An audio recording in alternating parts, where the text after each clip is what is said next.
عائشہ خان، جن کو عائشہ آپا کہہ کر بلایا جا رہا ہے، ان کے جانے کے بعد سوشل میڈیا پر ایک بحث چھڑ چکی ہے۔ بہت سے سوالات ہیں، افسوس ہے، دکھ ہے، اور لوگ اپنے بارے میں بھی سوچ رہے ہیں، بہت سے سوالات اٹھا رہے ہیں، اس پر بھی بات کریں گے۔ لیکن اس سے پہلے کچھ ایسی تحریریں ہیں جن کو پڑھنے کے بعد آپ کی روح لرز کر رہ جائے گی، آپ کی عقل حیران ہو جائے گی، آپ کو یقین نہیں آئے گا کہ یہ واقعی سچ ہے یا کوئی گھڑی گھڑائی کہانی ہے۔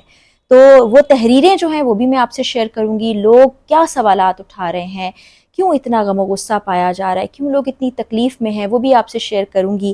لیکن سب سے پہلے آپ کو بتاؤں کہ ابھی تک ان کی تدفین ممکن نہیں ہو پائی ہے، انتظار کیا جا رہا ہے کہ ان کی اولاد واپس آئے، ان کی آخری رسومات کو ادا کیا جائے۔ تو سب سے پہلے میں ذکر کرنا چاہوں گی صحافی ہیں سارہ حسین، جن کی ایک تحریر اس وقت سوشل میڈیا پر موجود ہے، اور اس میں بڑے ہی ایسے تکلیف دینے والے الفاظ ہیں جن کو کہتے ہوئے بھی میرا دل دکھ رہا ہے، پریشانی ہو رہی ہے۔ وہ تو اس دنیا سے جا کر عائشہ خان صاحبہ سکون میں ہوں گی، اپنے آخری سفر پر روانہ ہو چکی، لیکن اپنے پیچھے انہوں نے بہت سے لوگوں کو کرب، دکھ اور تکلیف میں مبتلا کر دیا ہے۔ وہ کہتی ہیں اچھا ہوا آپا مر گئیں۔ اب یہ جملہ ایسا ہے جو کسی کو بھی تڑپا کر رکھ دے کہ ایک انسان جو اس دنیا سے چلا گیا ہے، آپ افسوس کا اظہار کرنے کی بجائے کہہ رہی ہیں کہ اچھا ہو گیا۔ پھر اس کے بعد ایک تفصیلی تحریر ہے جس میں وہ یہ بتاتی ہیں کہ وہ ایسا کیوں کہہ رہی ہیں۔ وہ کہہ رہی ہیں کہ وہ تو جیتے جی مر چکی تھیں، وہ گھر جس میں وہ موجود تھیں، رہ رہی تھیں، چل پھر رہی تھیں، اس میں وہ بھوت کی طرح سے زندگی گزار رہی تھیں۔ اور وہ بتاتی ہیں کہ 10-15 سال پہلے کی بات ہے کہ ایک روز انہوں نے اپنے تمام بچوں کو اپنے پاس بلایا، بٹھایا اور اپنی جائیداد کو ان میں تقسیم کر دیا۔ اور پھر وہ اپنی تحریر میں ہی سارا لکھتی ہیں کہ اس کے بعد ایک رویہ ایسا سامنے آیا جس میں اکتاہٹ تھی، بیزاری تھی، بے رخی تھی، اور پھر وہ اپنے بچوں سے کٹ کر رہ گئیں۔ وہ ایک گھر میں بھی رہا کرتی تھی جہاں پر ان سے کچھ مینج نہیں ہو پا رہا تھا۔ یہ عفت نامی خاتون جو ہیں، انہوں نے بھی ایک تحریر کیا ہے سوشل میڈیا پر، انہوں نے لکھا کہ وہ پھر واپس النجیب، جو کہ گلشن اقبال میں موجود ہے، بلاک نمبر 7 ہے، اور ان کے فلیٹ کا نمبر 06 تھا، اور فلیٹ کی بھی آپ تصویریں دیکھ چکے ہوں گے کہ کس سلیقے سے انہوں نے اس جگہ کو رکھا ہوا ہے۔ تصاویر ہیں وہاں پر، ان کا بیڈ نظر آتا ہے، باہر لاؤنج کا ایریا ہے، ساتھ ہی کچن ہے، کیونکہ وہ لاک ہے، ابھی کھلا نہیں ہے، کیونکہ پولیس انویسٹیگیٹ کرے گی۔ تو وہ کہتی ہیں کہ وہ بہت عرصے سہتی رہیں، برداشت کرتی رہیں، کسی سے کچھ نہیں کہا۔ طلعت حسین جو ہمارے لیجنڈری اداکار رہے ہیں، ان کے پاس گئیں اور ان کے سامنے وہ پھوٹ پھوٹ کر رو دیں، زاروں کے تار روتی رہیں، اور پھر بتایا کہ ان کے ساتھ کیا ہوا، کہ وہ اپنے بچوں سے بہت پیار کرتی ہیں، ان سے ملنا چاہتی ہیں، ان سے بات کرتی ہیں، ان کو ٹیلی فون کرتی ہیں۔ وہ کہتی ہیں کہ کبھی فون نہیں اٹھاتے، کبھی اٹھا لیتے ہیں اور اٹھا کر کہتے ہیں کہ 2 منٹ میں ہم آپ کو کال کر رہے ہیں، لیکن وہ کال واپس کبھی نہیں آتی۔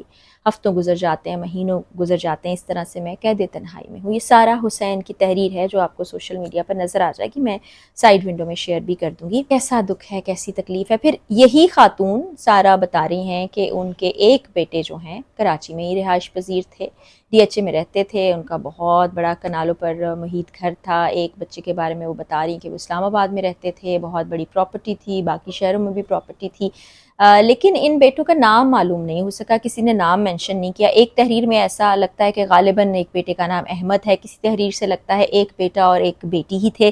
بیٹی کا نام عالیہ بی بی ہے، جن کی تصاویر بھی نادیہ خان نے شیئر کی، جو اپنے زمانے کی بڑی ٹاپ ماڈل تھی، اور ان کے بارے میں کہا جا رہا ہے وہ غالباً ملک سے باہر ہیں، اور شاید انہی کا انتظار ہو رہا ہے کہ وہ پہنچیں تو تدفین کے مرحلے کو مکمل کیا جا سکے۔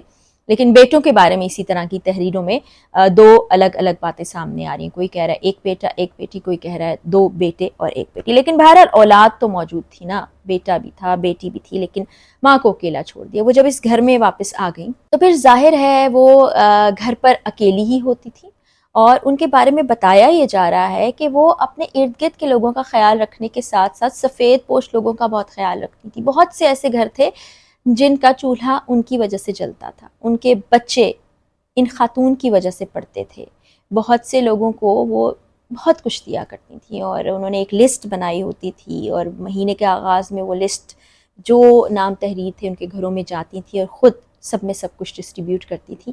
اور بتایا یہ بھی کیا کہ بڑی ہی نفیس، بڑی ہی ملنسار اور دوسروں کا درد رکھنے والی خاتون تھی، لیکن خود کتنے درد میں، تکلیف میں، اذیت میں وہ گئیں، یہ لمحہ فکریہ ہے۔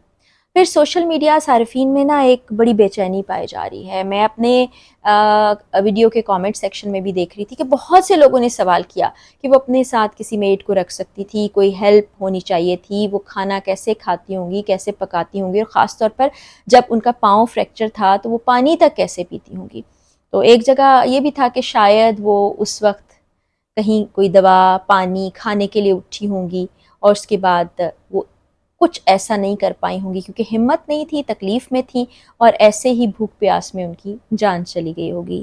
اب یہ تو جانے والے کو ہی معلوم ہوگا کہ اس نے آخری وقتوں میں کیا کیا اذیت کاٹی, کس کس تکلیف سے گزری اور کیا کیا کچھ سہا. لوگ کہتے ہیں ہمسایوں سے آپ سوال کیوں کرتے ہیں. ہمسایہ, وہ آپ کو یاد ہے نا کہ ہمارے دین اسلام میں تو یہ بھی ہے کہ اگر آپ کے برابر میں ہمسایہ بھوکا سو جائے گا تو وہ بھی آپ کے اوپر لاگو ہوگا کہ ایسا کیوں ہوا, آپ اتنے بے خبر کیوں تھے. تو ہمسایوں کے بھی بڑے حقوق و فرائض ہیں. کہاں آپ بات کرتے ہیں کہ صرف اولاد ہی ذمہ دار ہے. اولاد نے تو بے رخی اختیار کر لی, لیکن ایسے وقت میں ہمسایوں کو ساتھ دینا چاہیے تھا. پھر اس وقت سوشل میڈیا پر جو اداکار برادری ہے وہ بہت بہت غمزدہ دکھائی دیتی ہے. کچھ لوگ تصاویر شیئر کر رہے ہیں, بلکہ میں مشی خان کا بھی دیکھ رہی تھی ویڈیو بیان, جس میں وہ کہہ رہی ہیں کہ ایسے اولاد پر تو لعنت بھی بھیجنی چاہیے. یہ کیسے لوگ ہیں جو آئے نہیں. انہوں نے بھی ان کی بیٹی کا ہی تذکرہ کیا اور وہ کہہ رہی ہیں کہ جس تکلیف سے وہ گزری ہوں گی, جس اذیت سے گزری ہوں گی, اس کا اندازہ انہیں ہے. تو ظاہری بات ہے جو اس تکلیف, اذیت, کرب سے گزرا ہوگا وہی اس کا اندازہ کر سکتا ہے. لیکن اتنی بے خبری نہیں دیکھی ہے. ہماری سوسائٹی, ہمارا معاشرہ, ہماری اقدار اور ہماری روایات اس چیز کی اجازت نہیں دیتی ہیں, اور لوگ بھی اس چیز کا خیال رکھتے ہیں کہ بزرگوں کو تنے تنہا چھوڑ دیا جائے. اب ایک اور ورژن بھی سامنے آتا ہے جس میں بہت سے لوگ یہ کہتے ہوئے پائے جا رہے ہیں کہ والدین کی طرف سے بھی بہت سی ایسی چیزیں ہوتی ہیں. آپ لوگ ون سائیڈڈ باتیں مت کریں. ہو سکتا ہے کہ ایسا کچھ ہوا ہو جس کے باعث بچے نہ ملتے ہوں, ان سے قطع تعلق کر لیا ہو اور وہ اکیلی رہتی ہوں, ان کی اپنی چوائس ہو.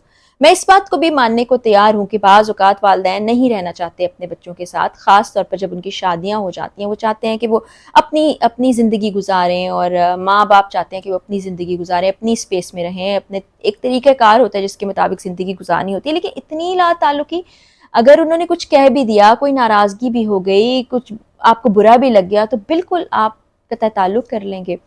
اور اگر وہ نہیں بھی فون اٹھا رہی ہیں, اب ایک لمحے کے لیے یہ بھی ہم ایزیوم کر لیتے ہیں کہ وہ بالکل ہی فون نہیں اٹھاتی تھی, بات نہیں کرنا چاہتی تھی, ملنا نہیں چاہتی تھی, آپ جا کے ان کی خیریت تو دریافت کر سکتے تھے. یہ بہت ہی افسوسناک سانیہ. اور ایک بحث یہ بھی چھڑ گئی ہے, جیسا کہ میں بھی کل اپنی ویڈیو میں یہ کہہ رہی تھی کہ پھر بہتر ہے کہ اولڈ ایج ہومز میں ایسے لوگوں کو رکھا جائے. اس تکلیف سے تو بچ جائیں گے. کچھ لوگ کہہ رہے ہیں کہ ہماری روایات کے اگینسٹ ہے, لیکن اگر ایسا مرحلہ آ جائے تو پھر کیا ایسے تنہائی میں اس دنیا سے چلے جانا بہتر ہے, یا وہاں جہاں کوئی آپ کے ساتھ رہنے والا, کوئی آپ کو دوا دینے والا, کوئی آپ کا خیال رکھنے والا موجود ہو. تو بڑا ہی افسوسناک ہے کہ ابھی تک وہ سرد خانے میں ہی موجود ہیں. کچھ نہیں پتہ چل رہا, نہ کچھ پوسٹ مارٹم کا, نہ تدفین کا. جب تک میں یہ ویڈیو بنا رہی ہوں تب تک تو ہمارے سامنے کوئی چیز نہیں آئی ہے, اور اگر آئی ہوگی تو اس پر بھی میں آپ کو اپڈیٹ کروں گی. لیکن دعا کیجئے کہ اللہ تعالیٰ سب اولادوں کو توفیق دے کہ وہ اپنے ماں باپ کو اس حال میں کبھی نہ چھوڑیں, اور جو بزرگ لوگ ہیں وہ اپنے لیے کچھ نہ کچھ در انداز کر کے رکھیں اپنے آخری وقت کے لیے. کیونکہ آج کل تو ایسا ہی لگتا ہے کہ پیسہ ہی سب کچھ ہے, پیسے کو پیر بنا کے رکھا ہوا ہے. اور اللہ ہم لوگوں کو کسی بھی برے وقت سے بچائے. آپ تمام دیکھنے والوں کے لیے بھی بہت سی دعائیں, عائشہ آپا کے لیے بھی بہت سی دعائیں. اگلی ویڈیو میں ملاقات ہوگی, اجازت دیجیے, اللہ حافظ.